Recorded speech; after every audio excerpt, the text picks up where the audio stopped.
Welcome to the Headset Podcast, a podcast focused on gravel cycling. Here, we'll interview gravel cyclists from various backgrounds, including industry professionals and regular Joes.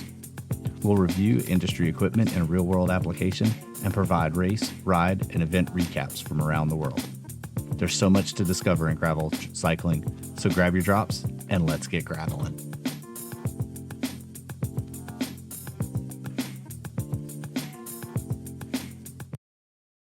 Hi, everyone. Welcome back to the Headset Podcast. This week's guest is Amy Welsh Hill, a lifelong endurance sports enthusiast, athlete, triathlete, swimmer, gravel cyclist, race across America finisher, and all-around badass. It's amazing to have you here, fresh off the heels of Escape from Alcatraz Triathlon. Wow. It's amazing to have you on the show. Thanks so much for taking the time to join us today. How about you? Thank you for having me. Absolutely. How about you tell our viewers just a little bit about yourself and what got you into endurance sports? I guess at the age of 7, that's when my mom and dad threw me in the water and said, swim. So I learned how to swim. That's how it happened back then, right? They'd throw you in, sink or swim, kid. Yeah, figure it out. Figure it out. So I was a competitive swimmer starting at age 7 on the swim team. And of course, as children back then, everybody rode bikes, and, it was get out of the house and don't come back until the lights come on for dinner. So I've always been a cyclist. I didn't start the competitive edge of cycling until 1998. And from that point on, it just kind of exploded and it became my passion.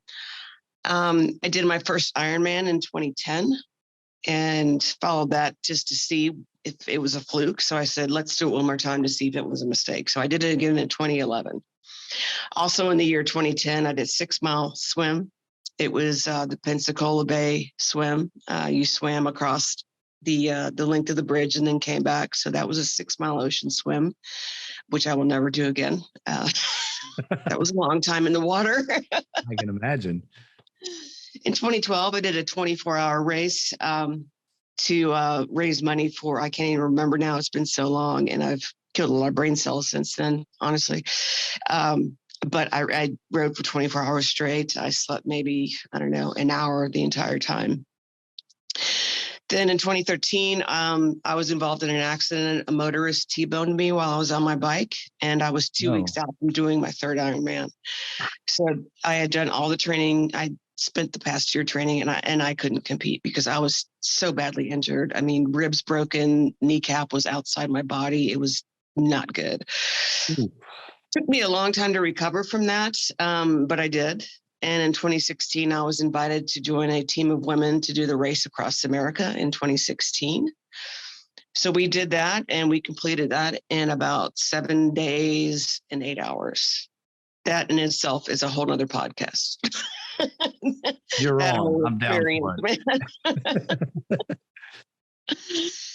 In 2019, I did the Cheehaw Challenge Ultra, which is in Alabama. It's in the Cheehaw, the Talladega National Forest, Cheehaw Mountains. There's a lot of gravel riding out there. I'm sure some of you have been out there. But this was a road cycling event. It's 122 miles and about 16,000 feet of climbing. I will never do that again. I checked that box. It's funny how many of these things that we do just to check a box to say that we did it. Exactly. Right? Oh, got that one off the bucket list. Move on to the next difficult thing. Right. Yeah. What's next? What can I find that's really, really hard and I shouldn't do, but I know that, I got to do it anyway. That's probably how you got to Unbound Gravel. Yeah, let's do it. Why not? For me, it's after I have a couple of drinks and I get these race links. I'm like, oh, I can do that. So let's go ahead and sign up. The liquid courage. You wake up the next morning, you're like, my God, what have I done? Yep. That's exactly how I felt after I got the acceptance email from Unbound from the lottery. Yeah. At first, I was so excited and running around and high-fiving everyone at work. Yeah. And everyone was excited for me. And the next day I was like, oh God, no. Now I have to train for this. I got to train. I gotta work, I have 5 months to get ready for this. You only had 5 months? Oh my goodness. And you did so well too. Oh my gosh. Okay. Congratulations again. That's all that matters. That's me. So fast forward to 2021, my mom was not doing well. She was ill and in the hospital. And in September of 2021, I received an email randomly from Escape from Alcatraz saying, random drawing is now open, lottery's open. Would you like to enter? And I'm like, I didn't understand why I was getting this email because I had quit triathlon and it had been over a decade since my last triathlon. And I was like, well, okay, I'll enter it. What the heck? My mom passed away soon after that. After she passed away, I got another email that said, congratulations, you got in. I'm like, what? And, it took me a minute to wrap my head around it because I was so grieving about my mom. And I was like, I think my mom had something to do with this spiritually. This was meant to be. Because every race that I've ever done, she's always been there at the finish line for me. And so I think this was her final way of saying, you've got another challenge here, do it. So that's what got me to do it last year. It's an expensive endeavor. The entry fee alone is almost $1,000. And then you add on the flights and the hotels and the coaching fees and everything else. So it's not cheap to do this. And it is California after all. So, everything's expensive out there. Right. So I accepted, I got in. I still to this day do not know why. So I did the race in 2021, did all the training, and nothing can prepare you for what happens on race day. You can try your hardest in all conditions, but as Mike Tyson said, everybody has a plan until you get punched in the face. Yep. So the morning, it hadn't rained in California and San Francisco in probably 6 months. And they decided, or the gods, whoever decided, let's go ahead and rain on race day. So of course. Everything that I had learned about spotting during this swim went out the window because the fog rolled in and it started to rain. But let me back up a little bit. I'm getting ahead of myself. Yeah, sure. The race consists of, they ferry you out on a boat to Alcatraz Island. And then the pros are the first to jump off. And so that you dive off into 54-degree water. It's very cold. Boat? You dive off the boat? The pros get to dive. The rest of us schleps have to jump. And it's about a 6-foot jump. Ooh. Yeah. So the boat ride out there takes about 45 minutes. So in that 45 minutes, you get to contemplate how did I get here? What am I doing here? But this is happening now. So I use those minutes out, on the boat to take in my final nutrition. Well, not final, but to get a lot of protein and carbohydrates in me. And so I watched the pros go dive off, and then it was time for the rest of us to jump. And I didn't have time to worry about how cold the water was. I didn't have time to stress about anything else because they come over the loudspeaker and say, everybody get the F off my boat now. And so everybody starts running towards the exits, and you run off the exit and you just jump. And you hold out your arms so you don't go down too deep, because that's a problem when you're doing a 6-foot jump. And you just swim. There's a lot of currents to deal with. The first year I did it, it was in our favor. So I did the swim in 38 minutes. It was a 1.5 mile swim. Okay. Then the bike was treacherous because it's in the San Francisco hills and soaking wet. At this point, I still had a road bike, so I didn't have disc brakes or anything, and my hands cramped up. So you're going straight up and straight down, so couldn't really get up to speed on the bike. And then the run, I can only compare it to Border Wars because the run is a trail run. And by the time that I get on the run, because I'm not competitive at this point, I'm just there to finish. The run was a mud run, and it was very, very difficult, to say the least. A theme with recent events and mud and Yeah, mud is just a thing. So I guess it was a harbinger of things to come in my lifetime. I don't know. But there's one portion of the run called the sand ladder, and it's straight up 400 steps. And it's literally nothing but sand, and you have to hold on to a rope to climb up it. And I sent you some pictures of that. Yeah, I'll post those up. Yeah. Like and really. it's really gnarly. I mean, when you look at it standing there, you're like, oh my God, this is, and you're 4 miles into an 8-mile run and you've already had it. And you're like, really? Okay. So you do it. Is there any talk about, wow, they should really reroute around this mud, or they should really change the course to not include this very difficult element? No, that's what Alcatraz is. The course has been the same for 33 years. And, conditions change, and there's nothing you can do to prepare for that except train in the worst conditions possible. But even then, you still don't know. It still could be worse. You could do unbound gravel next year and it could be beautiful, or it could be raining the entire time. You just never know. Yeah. So I finished in 2021. The first thing I said to my Sherpas, which is triathlete term for the people that come with you to carry your luggage and give you stuff and get you to where you need to be. So I told my Sherpa, I'm like, I am never doing this again. This is horrible. I'm in so much pain. Well, after a week or two passes, your brain starts to think again. I think I would do that again. Yep. I know exactly what you're talking about. Yep. So I started banking money and saving money for this year's race. And I put all this money aside. And I entered the random drawing. And in October, I did not get selected. Ooh. And I was so disappointed. In the meantime, before all this was going on, gravel cycling had exploded. And I was such a road snot that I was like, I'm never going to be gravel. I'm just not going to do it. I don't know how you people do it. This is stupid. Why do you want to go out in the dirt and the mud? I don't get it. I'll just stick to my roads. I was really snotty about it too.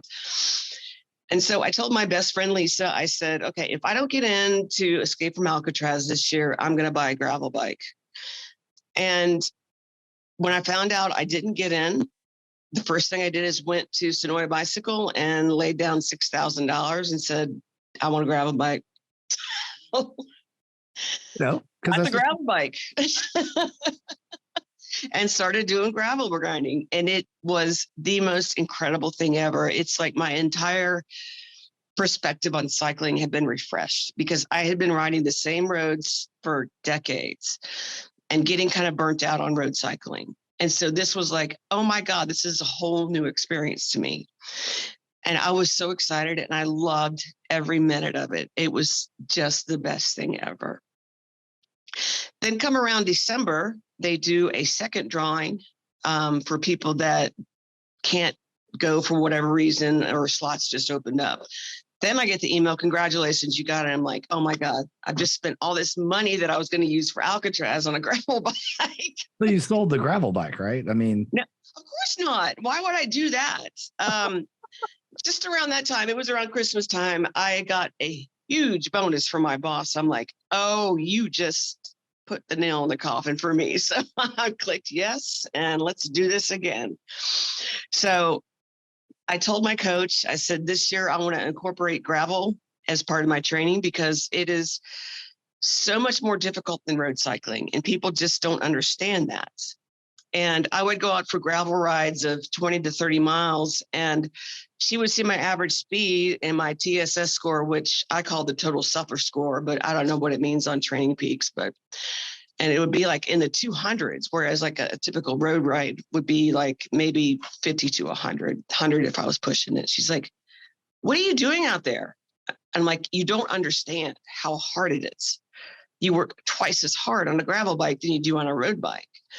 Well, then she got her husband a gravel bike for Christmas. And so he started riding with me and then she got it. She's like, yeah, this is really hard.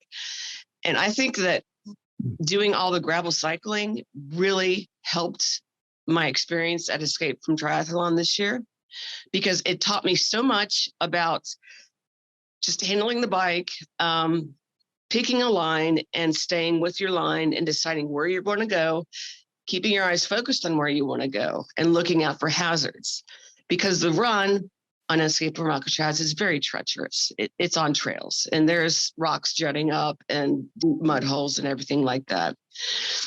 So I just remembered my gravel riding training saying, pick a line, stick with your line. Don't worry what people in front of you are doing. Don't worry what the people behind you are doing, and just stick with your line. Yeah, you're responsible for your front foot at that point. Like the cycling phrase is your front wheel, but I guess in trail running, it would be your front foot, right? Exactly. Yes. And keep moving. Dang it. That was the hardest thing that I had to learn when I started gravel cycling, when we would, hit sand or deep mud, and people would have to tell me, just keep pedaling, just keep pedaling. And I'm panicking because I'm like, I don't want to fall in this mud pit, or anything. So gravel cycling really has just changed my life. And right now, I used my gravel bike for the race, actually, but I took the wheels off and put race wheels on. Yeah. So right now it's being shipped back from California.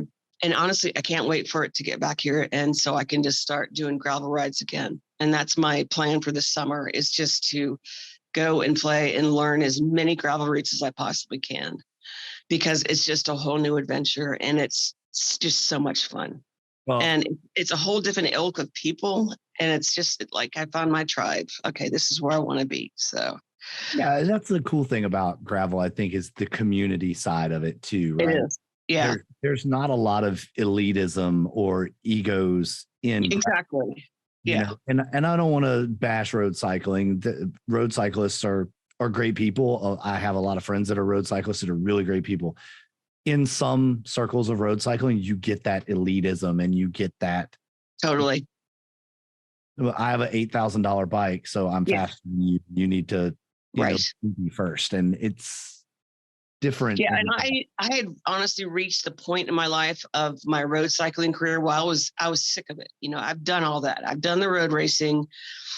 I'm to the point where I don't care how fast you are. Yeah, I can do that, but I choose not to anymore. Now I'm at a point where I just want to have fun. I've done the hard work, and now it's time for a new adventure. And that's why I'm going to stick with gravel. Will I do Alcatraz again? Yes, I'm going to do it again. Yes. Awesome. Even though I said no, I screamed it to my Sherpa when she said, "Are you going to do it again?" Once I got out of the way, I'm like, no. Don't forget, jump down below right now, hit like and subscribe, ring the bell so you get notified every time we post new content here on The Crossing. Now back to the show. Because you push yourself beyond what you think you can do. And that's the thrill, and also the problem with endurance sports. It can be addicting because you get addicted to that rush of doing all the training and then actually finishing. And then once you finish, you're like, okay, what's next? How can I top this one? And that can be a problem. But it's a good problem to have because it keeps you physically fit. It keeps you out of trouble, which I'm nothing but trouble. So if you don't mind, I'd like to kind of back up just a minute. Sure. You said you took like a decade break between triathlons. Yes. Like, help me understand what your training was like to get back ready for another triathlon. After a decade off, surely was it harder, or did it come back kind of natural to you? Well, it came back naturally to me. The swim, I continue to swim just because I love swimming and I love open water swimming. So the swim wasn't an issue. The bike wasn't an issue, obviously, because I kept, road cycling and road racing. The only issue was I can't run because of the accident that I had. So my fastest pace on a run is probably like a 13-minute mile. That's the best I can do. I can trot. I can't actually run, so I just did walk and run, walk and trot, basically. Yeah. Whereas most runners are like 8-7-minute miles. I'm like, okay, yeah, you go ahead and do that, but I can't. Yeah. But I didn't let that deter me from doing the Escape from Alcatraz. It's like, I can walk 8 miles. Anybody can walk 8 miles. You had to walk that on gravel. Yeah, just about. It was about 8 miles combined. Yeah. Yeah, and you had to hike a bike too. So Yep. I didn't let that deter me, because the good thing about this race is they want you to finish. So if something happens on a swim, and which did this year, they'll move you in a position to where you can get to the shore and finish the swim portion. They don't disqualify you. They don't DNF you. They just move you. And then you keep on going. And that's why I think I love this race so much. Last year, like I said, I did the swim in 38 minutes. This year, the swim started at high tide, and the winds have been blowing in San Francisco at about 20 miles an hour for the entire week. When we were in the pre-race meeting the day before, they said the swim was going to be the fastest of your life because the currents were very favorable. Well, here comes race morning. And like I said, everybody has a plan until you get punched in the face. Yep. The currents got all mixed up. And I was swimming and swimming and swimming. And I had put an extra pair of goggles around my neck in case one came off, because you don't want to be out in the Pacific Ocean and lose your goggles. Well, I don't know if you can see this. Oh, wow. Yeah. Like a rash mark. Yeah. It started to chafe around 15 minutes in, because I could feel the salt water hitting the open wound. I'm like, oh, this is not good. Oh, no. And my coach said, well, why didn't you just take your goggles off? And I'm like, no, because I was like thinking, what about a sea turtle down there? What if he eats it? How very responsible of you, Amy. I know. I sacrificed my pain and suffering for the animals. I was like, I couldn't just add more plastic to the damn ocean. So my sighting point was the Palace of Fine Arts. And so I kept my eye on the palace for a long time. Well, the waves had started swelling to about 3 feet high. And at that point, sighting had become very difficult. I was taking in a lot of salt water. I had to adapt my breathing to where when I felt my body lift up, that means I was going on top of a wave so I could come up and take a breath without inhaling 3 gallons of salt water. So yeah, that doesn't sound like fun. It was a blast. Are those gills maybe that are starting to form? I think they are gills that are starting to form. Yeah, they could be it. Yeah, I'll embrace that. That's how I will identify from now on as a fish. Okay.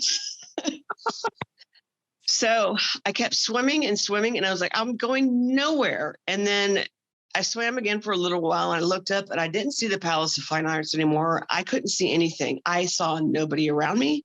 I saw no boats, and I was like, oh my God, that was the first time I've ever panicked swimming, because here I am in the middle of the Pacific Ocean, and I can see San Francisco. I can see the shoreline, but I can't get to it. And then it was at that moment, a kayaker finally found me. He tapped me on the shoulder. He's like, you need to be going that way. I'm like, I'm effing trying. And so I kept swimming, and it felt like I went nowhere because I was trying to fight a 2 to 3 knot currents against me. And so finally, here comes a police officer, Coast Guard, I don't know who it was, on a one of those jet skis. And he's like, we're pulling athletes off the course. You got to get on. At that point, I was like, fine. Because I had been swimming for like an hour and 15 minutes at that point. Oh, wow. Like almost twice as long as last year. Yeah, exactly. Wow. And so I get on, and they take you to shore, and they drop you on the point of shore of where you would have been. So as I get to shore, I see hundreds of athletes walking from the Golden Gate Bridge. I'm like, oh, this is not good. So apparently they pulled probably half of the field just because the currents were so bad and everybody got swept. Pretty much everybody was going to Hawaii for a big luau party, basically. Oh, wow. So the current changed while you were... The current changed. It shifted, and it got mixed up. The race organizers were not expecting that, and that's okay. That's Mother Nature. Yeah, it's going to happen. It may rain. There could be an earthquake. In this situation, the currents just shifted, and you just got to deal with it.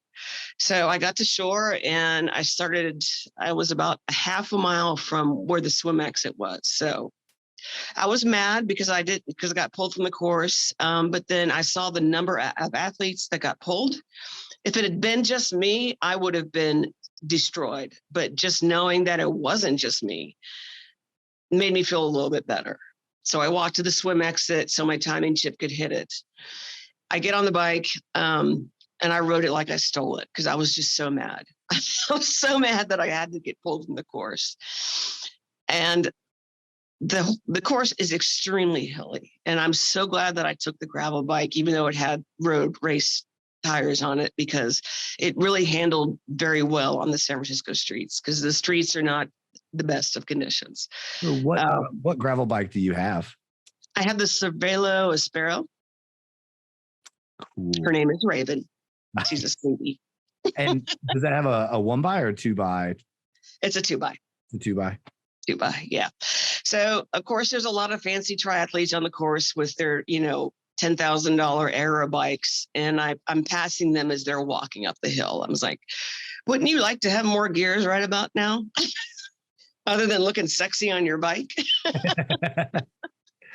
So I made up a lot of time on the bike. I passed a lot of people. Like I said, tons of people were walking up the hills, and I'm just like spinning and having a good time, and descending like a mad woman. Then I get to the run, and like I said, I can't run, but something just clicked in my head. So I was able to maintain an overall pace of a 15-minute mile through the course of 8 miles. And it's not an easy course at all. There's a tunnel that you have to go under that goes underneath the Golden Gate Bridge. It's only 5 feet in height. One year, a pro triathlete wasn't paying attention, and she ran into the tunnel and hit her head and concussed. And so everybody warns everybody before the tunnel now. And I sent you pictures of the tunnel. Yep. So, yeah, dude. Throw those in here and show the so view. The first 2 miles of the run are flat, and then you start going up. And at this point, all the other people that are like cooler and way faster and big triathletes are coming in and finishing. And I'm just now starting the run. And I'm like, oh, great, And they're telling me, oh, good job, good job. And I just wanted to say, you know what? I appreciate the support, but you can just go straight to hell. I got passed at mile 100 in Unbound. I got passed by a guy. I was like, all right, we only got 100 to go. He goes, yeah, I'm 250 in. He was doing the 350 XL. He passed me. He'd already done 250 miles and he's passing me. And I'm like, oh, I feel like, yeah, I feel horrible. When I got out of the ocean, the pros were already starting to run. I was like, and one guy said, well, there goes the pros. I'm like, yeah, well, good for them. That's why they're pros. Exactly. Yep. Go get them. So the first 2 miles are flat, and then you start climbing. And then you descend back down to the ocean and run through just deep sand, like quicksand. Ooh. And that in itself is just so difficult. So you run to the 4 mile checkpoint. So your timer chip has to hit it. And then you turn around and you go back to the sand ladder. And that's the worst part, because you are so tired and so over it at that point. And you look at the sand ladder and it's like, it's straight up. And this year it was in terrible condition. It needed so many repairs. The steps, some of the wooden so-called steps were just completely gone. Some of the pieces of rope that are wire that you hang on to had been disconnected. So it was very difficult. And it took about 6 minutes to get up that, one step at a time. And I fell a couple of times. But when I got to the top, of course, I was crying before that, but I saw the photographer and just smiled and looked like I was so strong and it was the best thing ever. And then I resumed crying because I still had more going uphill. So once you reach the apex and you get to the top, the rest of the run is downhill. And that's when I really got my energy back, and I just took off and felt great for the last portion of the run. So it was an experience. Of course, the next day I couldn't walk. Yesterday I couldn't walk. Today is the first day that I've actually been out in public, and that was only briefly. And I had to come back and go back to sleep because I'm just so exhausted, So but it was Sunday, this past Sunday, right? So correct. The race was Sunday. Yes. And I flew back Monday. And that was the worst flight ever, because sitting on an airplane in, with steerage, which with the rest of the people, you're so cramped in there. And 4 hours on a plane, my muscles had pretty much atrophied and rigor mortis had set in. And I was in so much pain. And my Sherpa was on the same flight. And so she had to come by and help me get off the plane because I couldn't walk. Yeah, I totally You know the understand. feeling. I do. After Unbound, I took a day of recovery after, and then I drove home the next, 2 days after the race. And Yeah. I drove home. It was a 16-hour drive. And when I can't believe you did almost that. fell out of the car, like I couldn't, Oh, I stopped every 2 to 3 hours, got out, walked around for 10, 15 minutes, just to yeah. try to keep the legs moving. I at least had that luxury, but it was 4 days for me as well to full recovery before I could actually have zero pain and in my muscles. Yeah, I'm almost there. I think tomorrow is going to be a better day. I'm optimistic that tomorrow I'll be okay. So I'm going to try to get on the bike and just spin out some of this lactic acid that's been building up. My friend Lisa and I, we do these animal adventure recovery rides where we just go and feed animals and horses and goats and everything and just take our sweet time and do what a true recovery ride is, which a lot of road cyclists don't understand what that is. I did a whole post about recovery and talk about recovery. Maybe I'll put the link in the description of this. But yeah, recovery, there's a couple of elements to it, but true recovery requires rest and light exercise, but more rest than exercise. Exactly. You need to move to keep flexible, but really recovery is rest. Exactly. Yes. So yeah. It sounds like you're on the path to recovery then. And I am. This has been a good day. So I think tomorrow is going to be better. And, my bike is on its way back from San Francisco. It should be here next Saturday. So I'm going to put those gravel wheels back on it and spin on and just get back on the dirt. I can't wait. Yeah, I've got some races coming up in the fall, so maybe we can do some riding together out in Murder Creek. Absolutely, because I don't know the routes and the all the rains that we've had over the winter and spring months. The roads that I do know around here in the Sonoy area, one of them in particular, Oakland Road, is completely washed out, and they have no intention of ever fixing it. There's also Germany Road that goes up to the brewery, the Tower House Brewery. They're now deciding to turn that into like an Airbnb subdivision type thing. So that road's now destroyed. So we're having to rethink where we go. So if anybody can teach me some new gravel routes out of Sonoya, Harrelson area, I would love it. Yeah, absolutely. There's one you can actually get over to the Charlie Elliott Wildlife Center from Harrelson and ride there as well. So that's my training ground is over there. We call it the Murder Creek area because I would love to do that ride. I would love to do that. So there's 20, 40, 60, 80, 100. You can build it as big as you want out there. It's awesome. So yeah, I'll hook up. My goal this summer is to do nothing but gravel. So oh man, this has been an amazing conversation. I'm really, really glad that you had the time to come out and get on the show and talk with us and share your experiences. Gravel cycling can be so much fun, everybody, as you've heard Amy attest to, and last week's guest as well. Getting on gravel brings the kid out in you, and it does. You said like the same thing almost verbatim that last week's guest said. When I get on my bike on gravel, I feel like a kid again. Yes. It just makes you have fun. We all grew up on bikes. We rode gravel before gravel riding was a thing, right? Like, absolutely.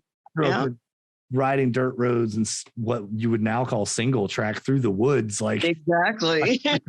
like we grew up doing that stuff, and now we can find that passion again as adults, and it's just so great that it's a true blessing, Yeah, and we can share it with like-minded individuals and have so it was been awesome meeting you. I've had a great time today, and we've had a couple of rides together already. I can't wait to ride together some more and get in the water and do some swimming. I do have a wetsuit. So you have a wetsuit? Yeah, because I used to do whitewater kayaking. So. Okay. Wetsuits are not allowed moving forward until at least November. So ditch it. me. We're not going easy on you. All right, I'll take it. Everybody, Amy Welsh Hill, thanks so much for joining me today on Thank the you. podcast. Any nuggets of wisdom you'd like to pass along to everyone before we sign off for the day? Just do it. Get out there and just have fun while you can. We are truly blessed to be able to do what we do. So take every opportunity and seize it and just have fun. It's supposed to be fun. Amen to that. It's supposed to be fun. Have fun, everybody. Thanks for tuning in to the Headset Podcast this week with my guest, Amy Welsh Hill, triathlete and gravel cyclist.